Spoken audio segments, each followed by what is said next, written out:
In this video, I give you 3 advice to start writing a good RESTful application. The first advice naturally is exploring and understanding the global REST.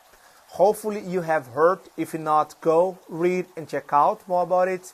So it is one way to walk through the maturity of your REST application, starting for naturally using ATP, then the URL, let's say with a better terminology, and let's say the biggest mistake is using the better Verb or ATP methods to the best scenario. So we have the get to retrieve information, post to insert, put usually to update, and delete to delete. It is still a huge mistake in several APIs that I have seen, unfortunately.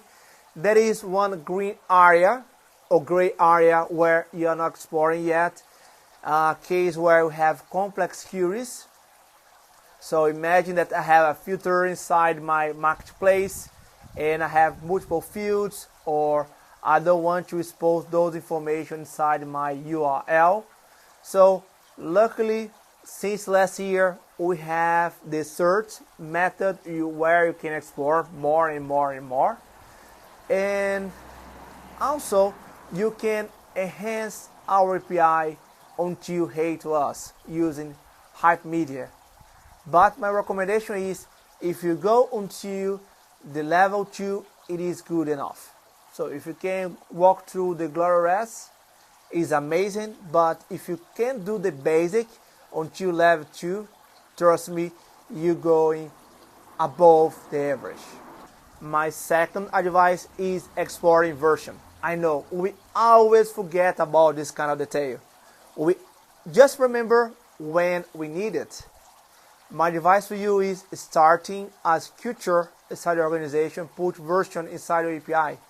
This way, if you need to change this API, we don't need to catch everybody by surprise, especially a bad one. So in one day, my API is not working anymore, my application is not working anymore because I'm consuming your API. Instead of that, create a new version, put a proper documentation how to upgrade, and then define a day where you will remove those API. So save everybody time, have a clear documentation about your evolution of your API, putting version, and naturally the change log. So why did you change? More features, performance, the URL is not valid anymore because some business requirement, and so on. So the version can help to drive the evolution of your API, especially if you have users. The final advice is, and also the biggest mistake, is never ever trust in your user.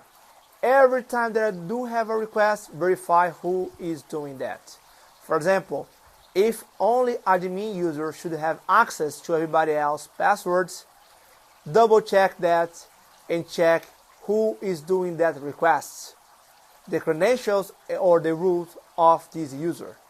Also, avoid to put credentials, passwords, and something that can identify your user by URL. So exploring another points. So you can use header and so on. Talking about security and protection, it doesn't matter the patterns that you might be using right now, domain-driven design, hexagonal model, clean architecture, or maybe mix of both. Naturally, they usually have the concept of the protection of the domain and avoid those to expose to your resource. One way to avoid that is exploring more and more data transfer objects. Yes, this pattern is not deprecated. Indeed, you can use to protect your domain and avoid to expose unnecessary or super crucial information. For example, imagine that you have an empty user and this user has a password, and everybody can have access to the name and email. However, you should not have access to the password, of course. You can create a specific data transfer object by resource. For example, to the admin, I can use one resource with a different data transfer object that contains that information.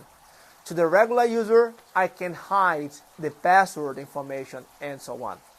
So those are the 3 advice for today. Remember and review GloryRest. Also, don't forget that right now we have a new ATP request verb that is search, where you can explore to do complex queries.